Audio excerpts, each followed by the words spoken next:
Haleluya. Dalam Kristus kita menang, bahkan lebih dari pemenang, saudara ya. Inilah yang Alkitab katakan dalam kehidupan saudara dari kitab Kejadian sampai kitab Wahyu.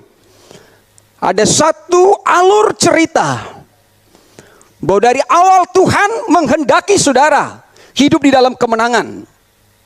Tuhan memberikan kemenangan kepada Adam, namun Adam gagal. Tapi Tuhan tidak pernah gagal. Sehingga dia datang menggenapi janjinya dengan mengutus Adam yang akhir dan mengalahkan semua musuh-musuh kita, mengalahkan semua intimidasi, sehingga dikatakan kita lebih daripada pemenang. Ya, jadi tema kita hari ini adalah lebih dari pemenang. Ya, puji-pujian tadi kan, kita lebih dari pemenang, saya lebih dari pemenang. Yang kita tahu saudara, bahwa di dunia ini setiap pertandingan hanya untuk meraih menjadi seorang pemenang. Dialah yang bayar harga, dialah yang action untuk meraih kemenangan itu. Saya pikir hanya di Alkitab yang bisa membuat saudara menjadi lebih dari pemenang. Karena kalau lebih dari pemenang berarti kemenangan itu bukan saudara yang mengerjakan, bukan saudara yang bayar, tapi dianugerahkan kepada saudara.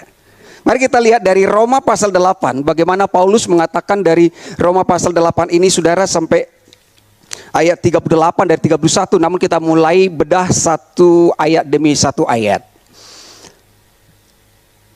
Roma 8:31, sebab itu apakah yang akan kita katakan tentang semuanya itu? Jika Allah di pihak kita, siapakah yang akan melawan kita? Apa yang akan kita katakan tentang semua itu? Semuanya. Di situ ada yang buruk, ada yang baik. Semua, ada kekalahan, ada kemenangan. Di dalam semuanya itu apa yang mau kita katakan? Ya. Lalu dilanjut, jika Allah di pihak kita, siapakah yang akan melawan kita? Di manakah saudara? Firman Tuhan minggu yang lalu ya. Bukan masalah Adam jatuh dalam dosa. Tapi di mana kamu? Di mana kamu? Di manakah saudara? Seorang pemenang dia tahu di mana posisinya. Karena posisi saudara menentukan apakah Anda itu seorang pemenang atau tidak. Ya. Di manakah kamu?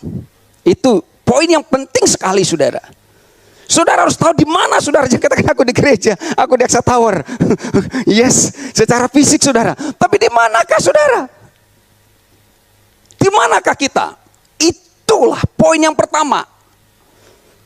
Jika Allah di pihak kita, berarti saudara dan saya ada di pihak Tuhan. Saudara ada di pihak Tuhan. Saudara ada di dalam Tuhan. Saudara ada di dalam Kristus. Saudara ada di dalam kasih Tuhan. Bukan di dalam dirimu sendiri. Bukan di dalam agamawi. Bukan di dalam pimpinan nabi palsu saudara. Ya. Jadi kalau orang hidup di dalam diri sendiri seperti Adam ketika jatuh dalam dosa, dia bersembunyi, dia lari ketika dia mendengarkan suara gerak langkah Tuhan, aku menjadi takut lalu aku bersembunyi. Yang Tuhan mau jangan bersembunyi. Tunjukkan dirimu. Karena aku Tuhan tetap mengasihimu. Tuhan tahu apa yang terjadi pada Adam. Saudara ya. Jadi orang agamawi yang selalu suka bayar harga, yang selalu saudara mengandalkan kekuatannya, dia menganggap dirinya melayani Tuhan. Dia menganggap dirinya melayani Tuhan dan dia ada di pihak Tuhan. Tapi sesungguhnya kebalikannya. Orang yang mengandalkan kekuatannya, yang selalu mengandalkan usahanya, harga yang dibayarnya, itu adalah orang-orang yang melawan Tuhan dan bukan di pihak Tuhan. Saudara. Jadi ketika Adam membuat pakaian itu dengan segala usahanya dan dia mencoba bersembunyi untuk menutupi kesalahannya, seolah-olah supaya aku bisa di pihak Tuhan, kelihatan layak, justru itulah perbuatan yang melawan Tuhan. Kelihatannya baik saudara, apa yang salah kalau menurut kacamata agamawi? Jadi saudara, semua usaha yang dilakukan manusia yang selalu disampaikan kepada saudara lewat kebenaran yang sesungguhnya, banyak orang sekarang ini merasa melayani Tuhan, merasa di pihak Tuhan, tapi sesungguhnya mereka melawan Tuhan dan tidak di pihak Tuhan. Itu sebabnya selalu gagal dan kalah. tidak akan pernah menikmati kemenangan ya. Jadi saudara, bukan lagi di dalam diri sendiri, bukan lagi di dalam kekuatan usaha kita. Kita lihat berikutnya, Kolose 1 ayat 27 untuk menjelaskan kepada kita. Kepada mereka Allah mau memberitahukan betapa kaya dan mulianya rahasia itu di antara bangsa-bangsa lain, yaitu Kristus ada di tengah-tengah kamu, atau Kristus ada di dalam kamu, yang adalah pengharapan dan kemuliaan. Jadi rahasia besar ya. Betapa kaya dan mulianya rahasia itu. Kaya, mulia, rahasia yang biasa aja pun susah kadang diungkap, apalagi rahasia yang kaya dan mulia. Siapa yang bisa mencakapkan? Hanya yang mulia, saudara ya. Rahasia ini telah disingkapkan bagi saudara. Di House of Grace telah disingkapkan rahasia ini. Jadi saudara bukan sekedar mengikut Tuhan, mendengarkan kebenaran firman Tuhan, menyenangkan Tuhan dengan segala usaha kita, ritual kita, tapi yang lebih daripada itu Tuhan katakan bahwa Kristus telah tinggal di dalam saudara. Dalam Kristus, hanya di dalam Kristus saja saudara menerima kemenangan. Di luar Kristus tidak ada sama sekali, saudara ya. Hanya di dalam Kristus kita menerima kemenangan. Jadi rahasia itu telah disingkapkan, nggak ada lagi tersembunyi. Tapi bagi orang agamawi itu masih tersembunyi. Mereka masih mencari dan berusaha untuk berkenan kepada Kristus. Tapi saudara sudah memiliki Kristus. Saudara tahu di mana posisimu? Saudara ada di dalam Kristus. Dan ketika saudara dalam Kristus, engkau adalah ciptaan yang baru. Bukan lagi di dalam Adam yang gampang diperdaya, yang bisa diintimidasi, yang selalu berusaha berlindung dengan usaha perbuatannya. Tapi sekarang saudara terbuka. Ini aku Tuhan. Nanti kita akan lihat, mau jatuh, bangkit dan segala macam, Tuhan tetap sayang kepada saudara. Yes. Nah, kita akan lihat contohnya saudara, bagaimana Tuhan mengasihi bangsa Israel untuk keluar dari Mesir. Dahsyat. Kita sudah tahu Mesir adalah lambang dosa, belum ada keselamatan. Ketika mereka keluar dari Mesir, walaupun melewati padang gurun, berarti bangsa Israel sudah menerima keselamatan. Tapi tidak sampai hanya selamat, mereka perlu mengalami Tuhan dalam hidup mereka untuk sampai ke tanah Kanaan. Namun inilah yang terjadi. 10 pengintai tidak tahu Tuhan di pihak mereka. Mereka tidak tahu posisi mereka di mana. Yang mereka tahu bahwa posisi mereka ini memang sama sekali hopeless gitu ya. Kita akan lihat buktinya. Dalam Bilangan 13:27 mereka menceritakan kepadanya, kami sudah masuk ke negeri kemana kau suruh kami. Memang negeri itu berlimpah-limpah susu dan madunya, dan inilah hasilnya. Nah, orang agamawi akan tahu bahwa Tuhan itu dahsyat, Tuhan itu hebat, tapi tidak menikmati kebaikan dan kasih Tuhan, saudara.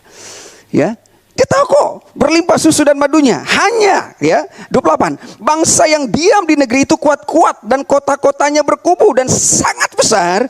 Juga keturunan Enak telah kami lihat di sana. Ayat 31, tetapi orang-orang yang pergi ke sana bersama-sama dengan dia berkata, ini 10 pengintai tadi, kita tidak dapat maju menyerang bangsa itu karena mereka lebih kuat daripada kita. Saya ulangi, kita tidak dapat maju menyerang bangsa itu karena mereka lebih kuat daripada kita. Mereka tidak tahu dong di mana posisinya. Jadi salah posisi, saudara ya. Mereka tidak tahu Tuhan di pihak mereka. Ini kelompok besar, 10 loh, kelompok mayoritas. Mereka tidak tahu Tuhan di pihak mereka, dan apa yang terjadi? Mereka fokus kepada diri sendiri. Kita ini kecil, kita ini tidak ada apa-apanya. Mereka itu kuat, mereka itu besar. Ya, kita tidak dapat maju, boro-boro menang, kita tidak dapat maju. Ya, kita tidak dapat maju menyerang bangsa itu karena mereka lebih kuat daripada kita.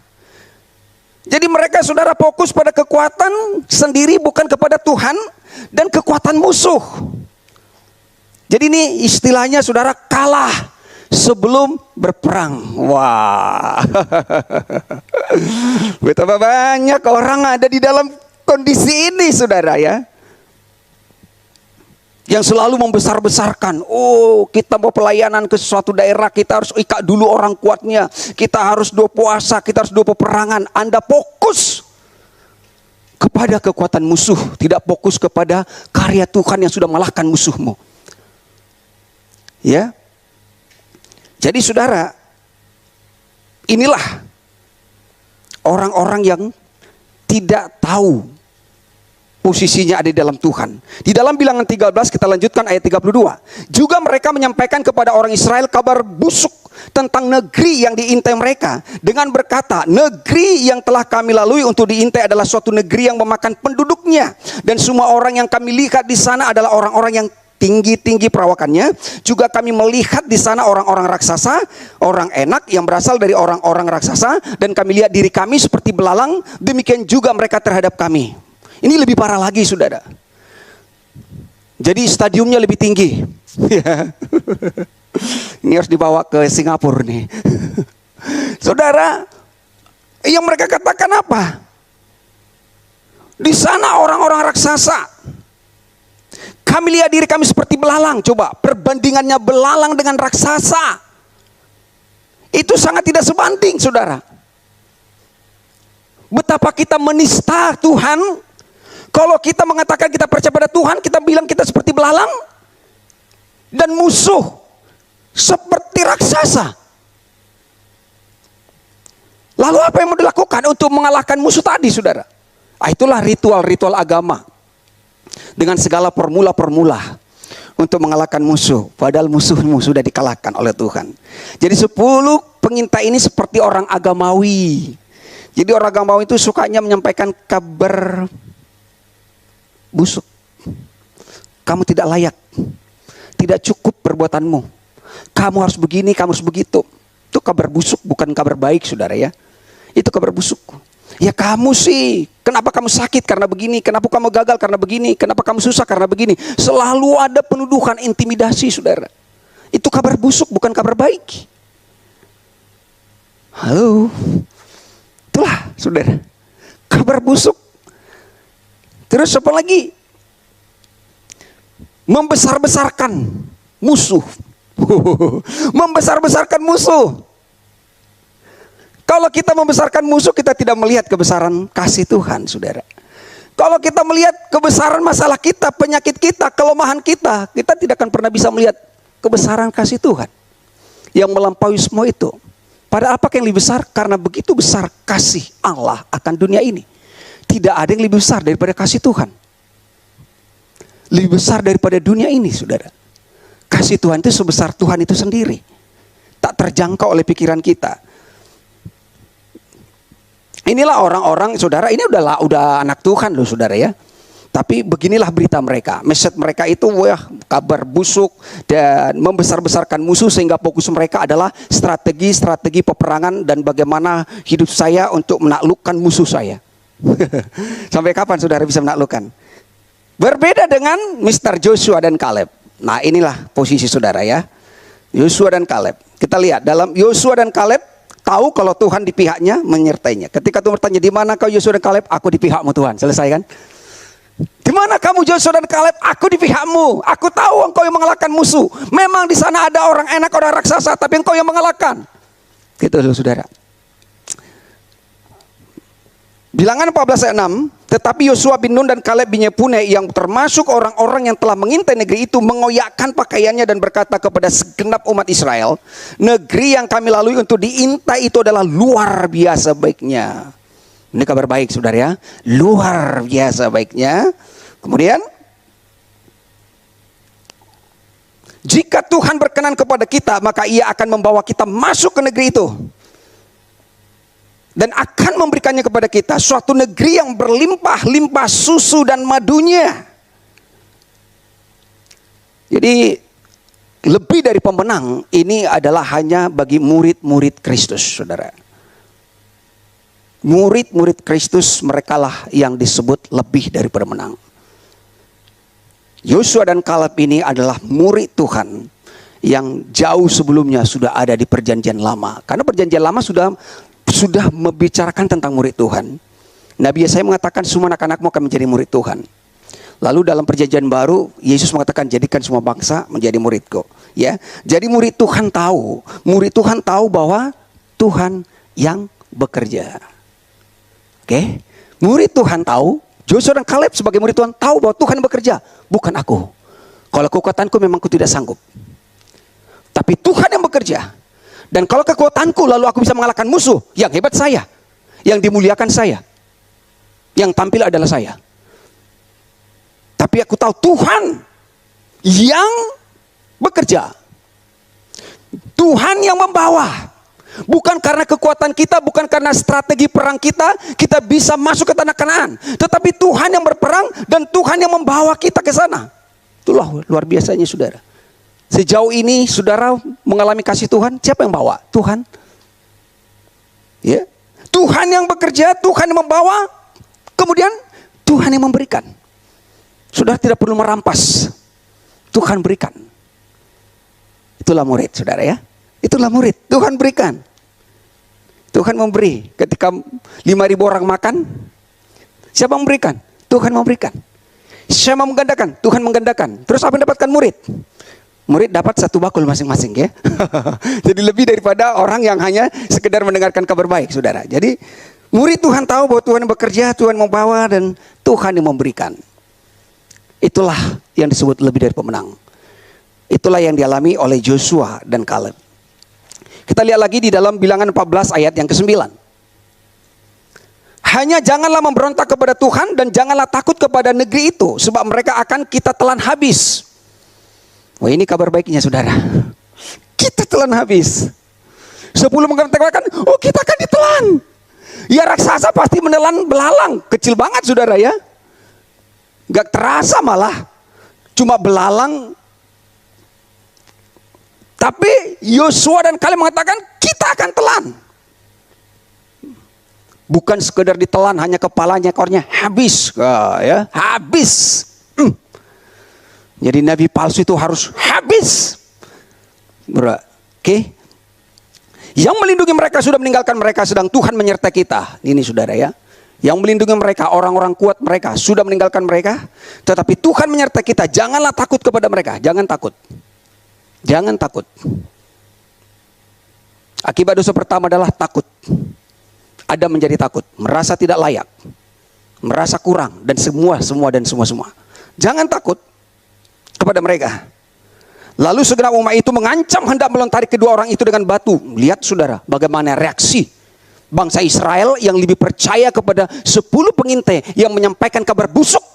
Berapa banyak orang-orang yang mungkin menyebut dirinya beragama atau beragama Kristen yang lebih percaya kepada berita-berita agamawi nabi-nabi palsu dibandingkan orang-orang yang beritakan Injil Kerajaan Sorga, Injil kasih karunia, Injil Kristus tentang kasih Tuhan. Tetapi tampaklah kemuliaan Tuhan di kemah pertemuan kepada semua Israel. Yes, tampaklah kemuliaan Tuhan di kemah pertemuan semua orang Israel, saudara. Jadi murid Tuhan tahu di mana posisinya. Tuhan di pihak kita, musuh kita kecil, bahkan tidak sebanding dengan Tuhan ya. Jadi kita harus tahu di mana posisi kita, itu yang pertama. Setiap hari saudara harus sadar, saudara di pihak Tuhan. Apapun yang terjadi dalam hidupmu, kegagalan apapun, masalah dan kesulitan apapun, percaya Tuhan ada di pihakmu, maka Dia akan menyelesaikannya. Dia akan berikan jalan keluar dan Dia akan menyatakan kuasanya bagi kita. Musuh mereka kecil. Ya, murid Tuhan tahu di mana posisinya, dan murid Tuhan tahu bahwa musuh itu kecil, bahkan bisa kita telan habis. Come on. Ya, jadi bisa kita telan habis dengan kuasa Tuhan. Tuhan yang menyertai kita. So jangan takut. Tuhan yang menyertai, Tuhan di pihak kita. Jangan takut. Kenapa takut? Karena kita pada diri kita sendiri. Kenapa takut? Karena percaya kepada nabi palsu seperti Adam dan Hawa. Mereka takut, terintimidasi, saudara. Kemudian murid Tuhan akan melihat kemuliaan Tuhan, bukan kemuliaan manusia, bukan kemuliaan dirinya, bukan kemegahan dunia ini yang diperlihatkan oleh iblis kepada Yesus ya. Jadi saudara, inilah murid Tuhan yang lebih dari pemenang. Kalau di dalam perjanjian lama kemenangan itu sudah nyata Tuhan berikan, apalagi saudara dalam perjanjian baru setelah salib, sungguh luar biasa kekeliruan dan kebodohan orang-orang yang masih hidup seperti 10 pengintai ini. Kita lihat lagi ada seorang Daud. Daud kita tahu saudara jatuh bangun dalam kehidupannya, tapi Daud itu tahu kasih Tuhan dalam hidupnya, dan kita juga bisa sebut bahwa Daud ini adalah seorang murid Tuhan karena Daud tahu kalau Tuhan di pihaknya. Ketika menghadapi Goliat, mari kita lihat 1 Samuel 17 ayat 45. Tetapi Daud berkata kepada orang Filistin itu, engkau mendatangi aku dengan pedang dan tombak dan lembing. Inilah perlengkapan senjata sesungguhnya bagi tentara pada kala itu, saudara, senjata duniawi. Engkau mendatangi aku dengan pedang dan tombak dan lembing, tetapi aku mendatangi engkau dalam nama Tuhan semesta alam. Haleluya. Oke, semua lengkap, perlengkapan terlatih. Goliat dan tentara Filistin semua adalah prajurit-prajurit yang tangkas barangkali. Tetapi lihat bagaimana Daud berkata, aku mendatangi engkau di dalam nama Tuhan semesta alam. Dalam nama Tuhan semesta alam. Ya, Allah segala barisan Israel yang kau tantang itu. Hari ini juga Tuhan akan menyerahkan engkau ke dalam tanganku, dan aku akan mengalahkan engkau dan memenggal kepalamu dari tubuhmu. Hari ini juga aku akan memberikan mayatmu dan mayat tentara orang Filistin kepada burung-burung di udara, kepada binatang-binatang liar, supaya seluruh bumi tahu bahwa Israel mempunyai Allah. Ya, saudara. Saudara datang di dalam nama Tuhan. Saudara hidup di dalam Tuhan, di dalam kasih Kristus. Bangsa Israel menghadapi raksasa. Kemudian bangsa Israel dalam kepemimpinan kerajaan Raja Saul sendiri ketakutan.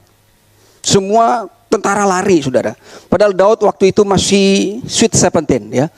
Wajahnya masih kemerah-merahan, belum layak untuk ada di medan peperangan, dan dia tidak terbiasa. Kalau saudara baca alur ceritanya, sampai dia pakai semua perisai, senjata, ketopong itu dia gak bisa pakai sama. Gak bisa. Jadi kita anak-anak Tuhan ini sudah dalam kasih Tuhan, saudara dicekokin lagi dengan formula-formula gak bisa. Gak cocok, gak nyambung lagi, saudara ya. Ya, saudara gak bisa. Benar-benar ya, kasih Tuhan udah cukup bagi saudara. Nah, murid Tuhan itu selalu mengandalkan Tuhan. Aku datang di dalam nama Tuhan semesta alam, bergantung kepada kasih Tuhan. Tuhan yang mengasihi aku, Dia juga yang akan menolong aku untuk mengalahkan Goliat ini, supaya seluruh bumi tahu, seluruh bangsa Israel tahu bahwa mereka punya Tuhan yang hidup dan memuliakan Tuhan. Tuhan dimuliakan.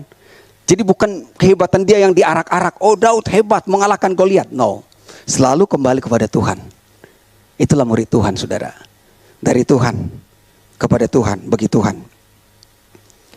Selanjutnya dalam 1 Samuel 17:47, dan supaya segenap jemaah ini tahu bahwa Tuhan menyelamatkan bukan dengan pedang dan bukan dengan lembing. Ya, saudara ya, jadi bukan dengan usaha saudara, bukan dengan doamu, bukan dengan puasamu, bukan dengan segala formula harga yang dibayar, bukan semuanya yang dilakukan ini. Sebab di tangan Tuhanlah pertempuran, dan Ia pun menyerahkan kamu ke dalam tangan kami. Ya. Sementara masih banyak orang diajak berperang dan berperang kemana-mana. Di tangan Tuhanlah pertempuran. Tuhan yang menyerahkan. Ketika orang Filistin itu bergerak maju untuk menemui Daud, maka segeralah Daud berlari ke barisan musuh untuk menemui orang Filistin itu. Lalu Daud memasukkan tangannya dalam kantungnya, diambilnyalah sebuah batu dari dalamnya, diumbannya, maka kenahlah dahi orang Filistin itu sehingga batu itu terbenam ke dalam dahinya, dan terjerumuslah ia dengan mukanya ke tanah, mati di penggal kepalanya, saudara. Lihat bagaimana Tuhan memberi kemenangan, ya. Joshua, Kaleb masuk ke tanah Kanaan karena Tuhan yang membawa, Tuhan berikan kemenangan. Daud mengalahkan Goliat, orang Filistin itu, saudara, dan Tuhan yang memberikan kemenangan. Jadi murid Tuhan itu tahu bahwa Tuhanlah yang berperang, Tuhanlah yang memberi kemenangan. Saudara sekarang responnya apa? Percaya dan menerima. Ya, dua hal. Percaya dan menerima. Ada orang percaya, tapi dia harus melakukan sesuatu untuk menerima. Harga harus kubayar, ada bagianku, ada bagian Tuhan. Jadi 50-50.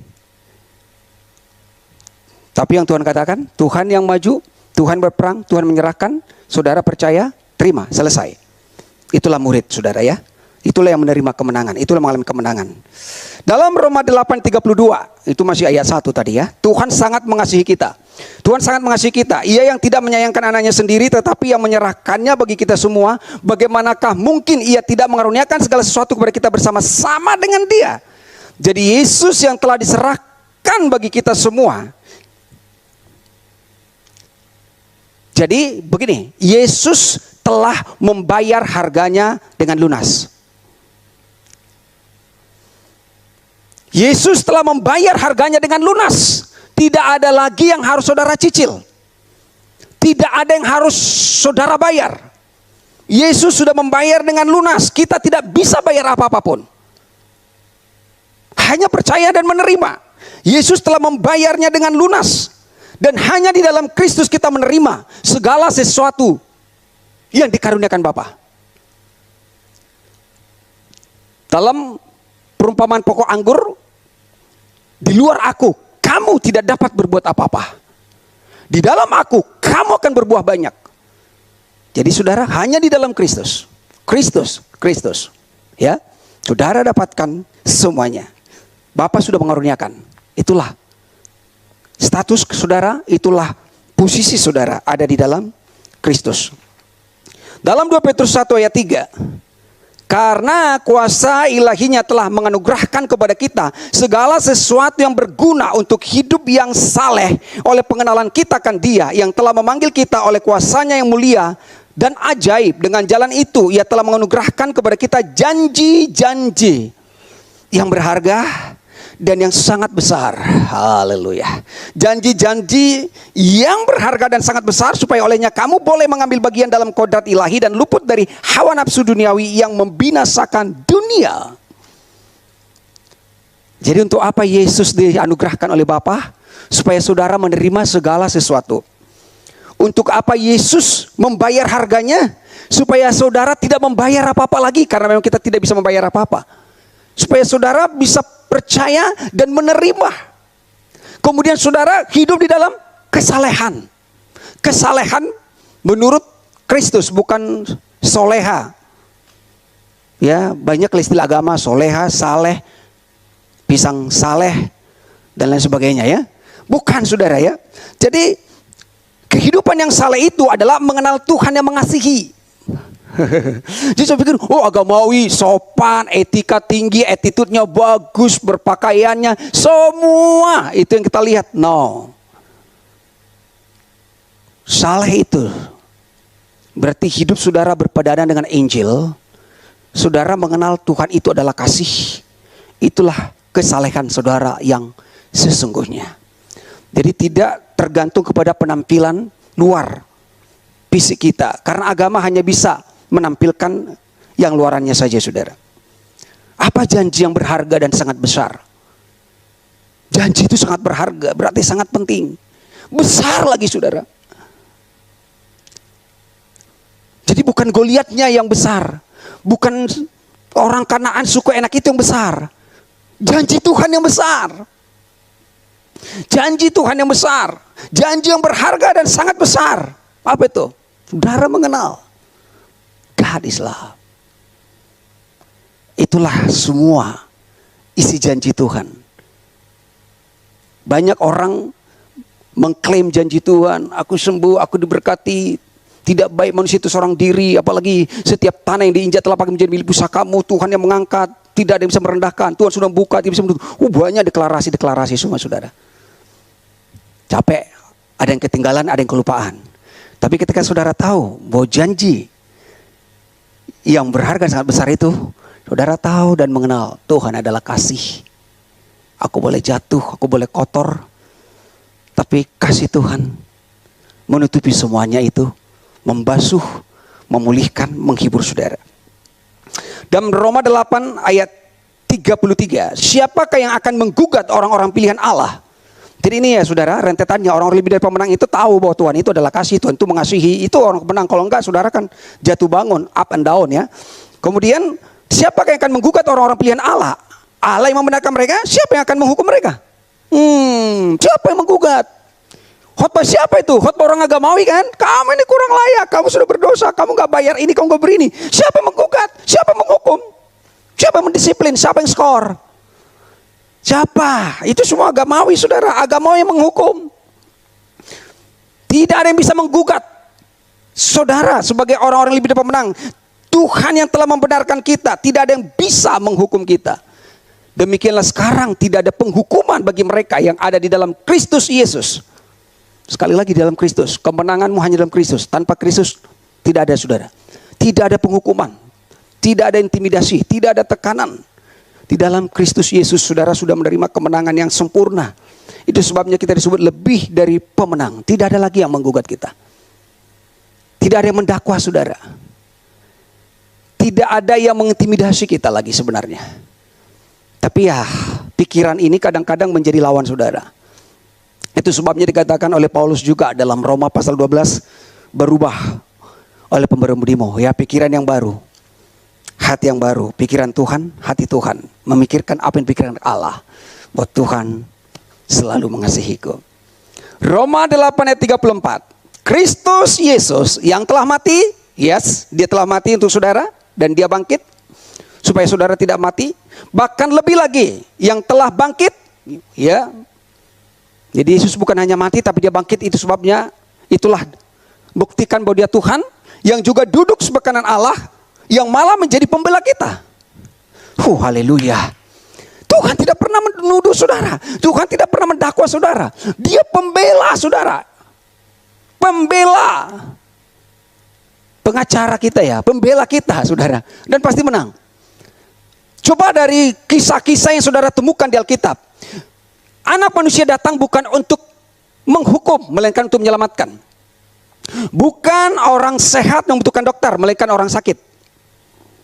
Jadi Yesus selalu datang untuk mengasihi. Lihat saudara, kepada Sakeus, kepala pemungut cukai, dia mengasihi, engkau adalah anak Abraham. Kepada perempuan yang berzina, aku juga tidak menghukum engkau. Jadi saudara, Tuhan tidak pernah menghukum kita. Kalau saudara percaya kepada kasih Tuhan, setiap orang percaya kepada kasih Tuhan, dia akan mengalami kasih Tuhan, ya. Kristus tidak menghukum kita, tapi dia adalah pembela kita. Dalam Kisah 7:55, tetapi Stefanus yang penuh dengan Roh Kudus menatap ke langit, lalu melihat kemuliaan Allah dan Yesus berdiri sebelah kanan Allah. Lalu katanya, sungguh aku melihat langit terbuka dan anak Allah dan anak manusia berdiri di sebelah kanan Allah. Jadi ada dua ini, ya. Paulus bilang duduk, Stefanus melihat berdiri. Oh yes, sama-sama rasul ini saudara. Ketika Stefanus dirajam, jadi Yesus Kristus duduk di sebelah kanan Allah Bapa di tahta sebagai pembela saudara. Selalu membela di dalam kelemahan saudara, di dalam kekalahan dan kegagalan kita. Terus dia berdiri untuk apa? Menyambut saudara. Come on. Aku jatuh, dia sambut, ayo, wake up. Aku mengasihimu. Itu makanya Stefanus kuat, sambut. Saudara, duduk, berdiri, bela, dia sambut saudara, supaya saudara tetap di dalam posisimu, bahwa engkau ada dalam kasih Tuhan dan lebih dari pemenang. Jadi Kristus duduk sebelah kanan Allah Bapa menjadi pembela kita, dan dia berdiri untuk menyambut saudara. Supaya saudara tidak tertunduk terus, angkat wajahmu dan lihat Tuhan yang mengasihimu. Aku sudah bayar semuanya. Aku tetap mengasihimu anakku. Itu yang Tuhan katakan pada saudara. Lalu dalam Roma pasal 8 ayat 35. Siapakah yang akan memisahkan kita dari kasih Kristus? Ya, siapa yang memisahkan? Penindasan? Ini faktanya terjadi saudara. Murid-murid mengalami, Paulus mengalami, Stefanus mengalami, murid-murid itu mengalami, ya kan? Ada yang digoreng tapi nggak mati.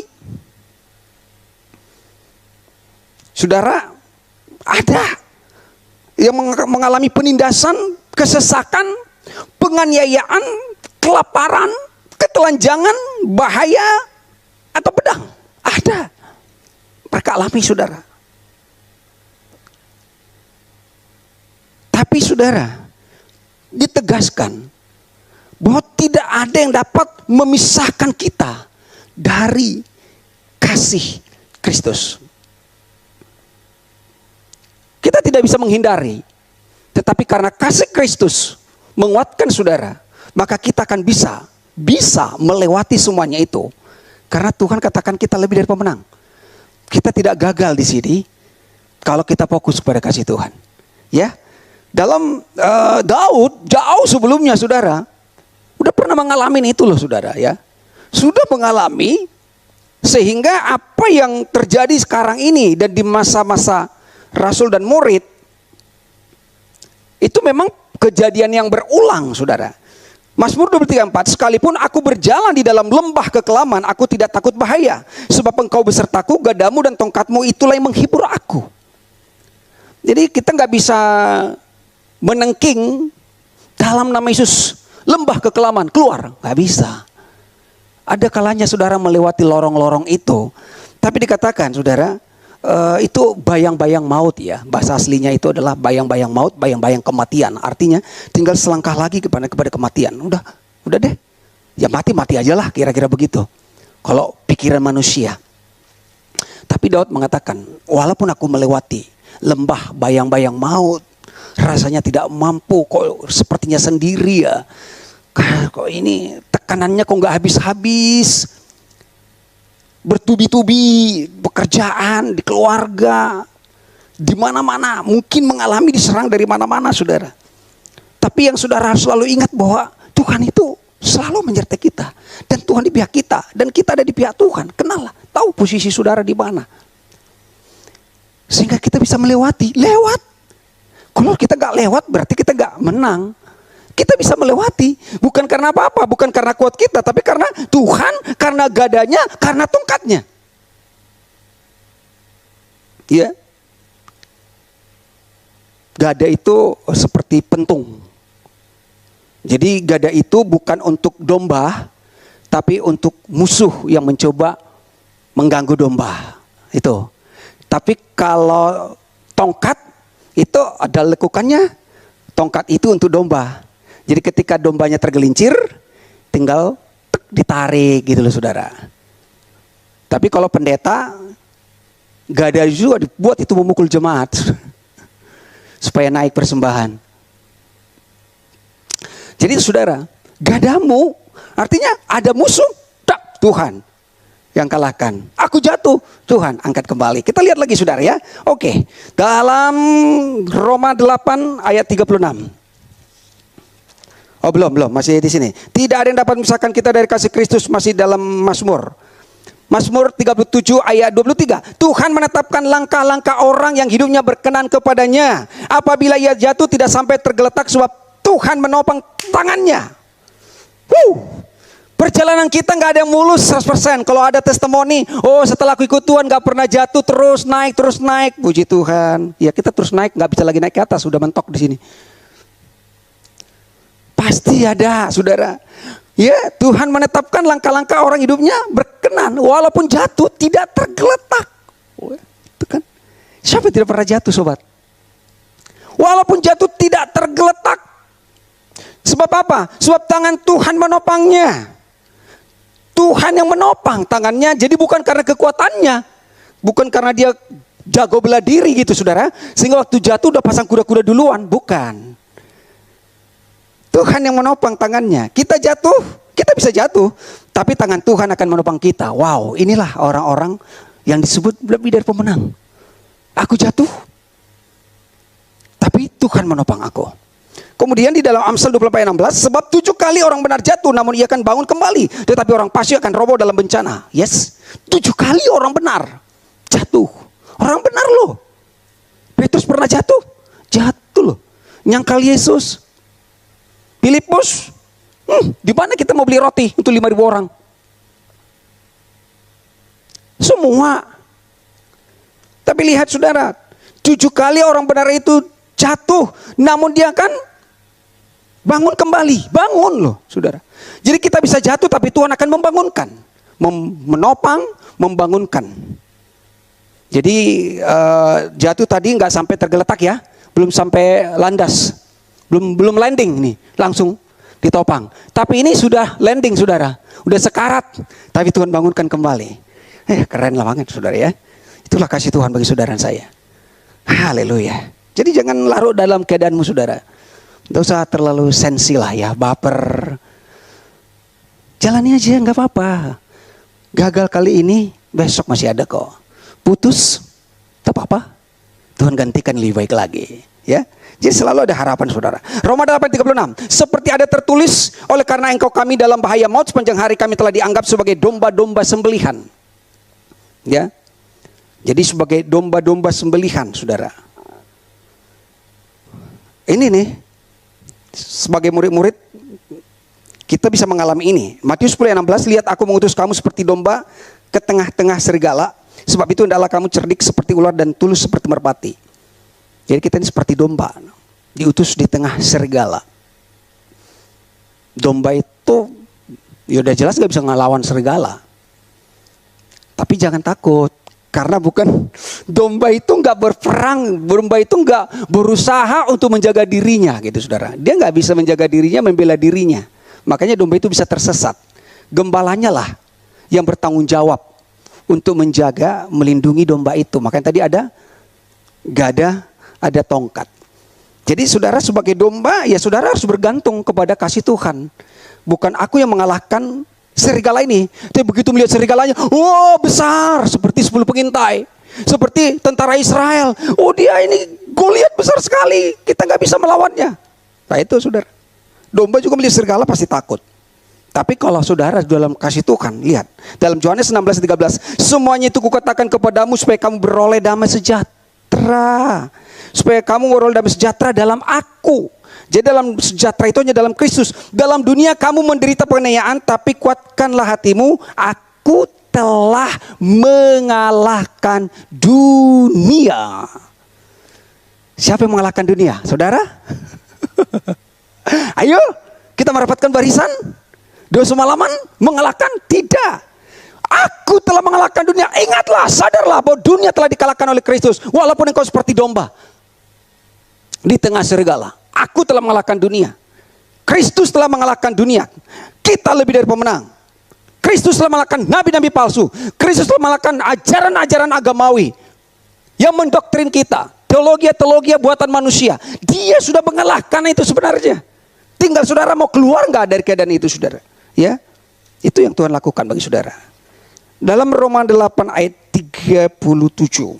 Wah, ini nih. Di sini dia sebenarnya temanya ya. Roma 8:37, tetapi dalam semuanya itu kita lebih daripada orang-orang yang menang oleh Dia yang mengasihi kita. Lebih daripada orang-orang yang menang. Jadi saudara bukan sekedar pemenang, tapi ada level yang lebih tinggi, lebih dari pemenang. Dan saudara menjadi lebih dari pemenang adalah Dia yang mengasihi kita. Tadi saya sudah katakan, seorang pemenang berarti dia yang bayar harganya untuk meraih kemenangan. Pemenangnya siapa? Kristus. Ya, Kristus yang sudah menang bayar harga sampai babak belur, dicambuk, dianiaya, disalibkan, dia sudah bayar harga dan sudah lunas, sudah selesai. Kristuslah pemenangnya, dan kemenangan itu diberikan kepada saudara yang percaya sehingga saudara disebut lebih dari pemenang. Itu dia saudara. Saudara terima kemenangan itu, saudara lebih dari pemenang karena engkau tidak membayar, tidak melakukan apa-apa. Percaya, terima. Saudara, percaya dan terima. Jadi itulah yang disebut lebih dari pemenang. Kita lebih dari pemenang. Karena apa? Karena saudara tahu saudara selalu dikasihi Tuhan. Kalau saudara tetap di posisi itu, kemenangan itu akan tetap menjadi milik saudara. Kasih Tuhan yang membuat saudara lebih penang. Karena ketika oleh Dia yang mengasihi kita. Tanpa kasih, engkau akan merasa tertuduh. Tapi ketika saudara sadar kau dikasihi Tuhan, disitulah engkau lebih dari pemenang. Engkau sudah menang atas dirimu sendiri. Engkau sudah menang atas penyesatan-penyesatan. Kemudian saudara, dalam Matius 3 ayat 16, sesudah dibaptis, Yesus segera keluar dari air, dan pada waktu itu juga langit terbuka dan Ia melihat Roh Allah seperti burung merpati turun ke atasnya. Lalu terdengarlah suara dari sorga yang mengatakan, inilah anakku yang kukasihi, kepadanya lah aku berkenan. Siapa yang dikasihi Bapa? Yesus Kristus, anak yang dikasihi. Tuhan berkenan kepada saudara dan saya. Kenapa? Karena Kristus ada dalam saudara. Jadi Tuhan juga mengasihi kita. Bapa mengasihi saudara bukan karena saya, bukan karena saudara, tapi karena Kristus ada dalam saudara. Itu sebabnya saudara dikasihi dan saudara berkenan. Kalau dilihat dari perbuatan kita, nggak ada kita yang bisa berkenan sebenarnya. Kalau di gereja begini ya oke lah, semua it's okay ya. Tapi di rumah, who knows? Saudara lah yang tahu dengan malaikat. Malaikat juga tahu kamulah juaranya. Wih, lebih dari pemenangnya. Baik saudara, Matius 4 ayat 3. Lalu datanglah si pencoba itu dan berkata kepadanya, jika engkau anak Allah, perintahkanlah supaya batu-batu ini menjadi roti. Tetapi Yesus menjawab, ada tertulis, manusia hidup bukan dari roti saja, tetapi dari setiap firman yang keluar dari mulut Allah. Nah, di sini saudara sedikit saja bagaimana dari awal iblis memplesetin firman Tuhan ya. Jadi iblis pakai firman tapi tidak sesuai dengan firman. Kalau Pak John bilang tidak sesuai dengan konteks. Oh iya kan. Karena Tuhan berkata semua buah pohon di taman itu boleh kau makan buahnya dengan bebas. Tapi iblis langsung memutarbalikkan. Tentulah Tuhan berfirman sebuah pohon di taman ini tidak boleh kau makan buahnya dengan bebas. Nah, Bapa berkata inilah anakku yang kukasihi. Inilah anakku yang kukasihi. Tapi iblis berkata jikalau engkau anak Allah, mana yang dikasihinya? Jadi jangan bangga hanya merasa sudah anak Tuhan, tapi engkau masih tertipu dan terintimidasi karena engkau di luar kasih Tuhan. Iblis langsung penggal, hilangkan kata yang dikasihi. Iblis paling tidak suka itu saudara, tentang kasih Tuhan. Harusnya jikalau engkau anak Allah yang dikasihi, jadikanlah batu ini roti. Tapi dia hanya katakan jikalau engkau anak Allah. Tapi Yesus tetap tidak terpengaruh ya saudara. Jadi Bapa berkata inilah anakku yang kukasihi. Bukan hanya inilah anakku. Jadi saudara bukan sekedar anak Tuhan, tapi saudara adalah anak Tuhan yang sangat dikasihi dan selalu dikasihi tanpa syarat. Amin. Good. Kemudian iblis berkata jika engkau anak Allah. Jadi nggak ada yang dikasihi ya. Iblis menghilangkan kata yang kukasihi atau yang dikasihi. Adam dan Hawa jatuh karena dusta iblis. Sudah jelas minggu lalu saudara ya. Kenapa? Karena dusta iblis kan dia jatuh. Berarti Tuhan tidak mengasihi saya. Berarti Tuhan bohong kepada saya. Ternyata nggak mati kok. Iblis bilang nggak mati. Kok Tuhan bilang mati? Iblis bilang aku jadi sama seperti Allah kok. Jadi Tuhan nggak mengasihi saya. Hati-hatilah saudara. Disitulah kejatuhan Anda. Ketika saudara keluar dari kasih Tuhan. Sebenarnya itu saja saudara. Itulah kejatuhan Adam dan Hawa.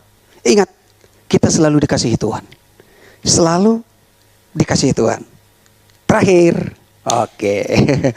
Roma 8 ayat 38. Sebab aku yakin bahwa baik maut maupun hidup, baik malaikat-malaikat maupun pemerintah-pemerintah, baik yang ada sekarang maupun yang akan datang. Wow, ini pengetahuannya sudah sangat luar biasa ya. Dari selama-lamanya sampai selama-lamanya. Alpha dan Omega ya. Itu unlimited time saudaraku. Sebab aku yakin bahwa baik maut maupun hidup, baik malaikat-malaikat maupun pemerintah-pemerintah, baik yang ada sekarang maupun yang akan datang, atau kuasa-kuasa, baik yang di atas maupun yang di bawah, atau sesuatu makhluk lain, tidak ada yang dapat memisahkan kita dari kasih Allah yang ada dalam Kristus Yesus Tuhan kita.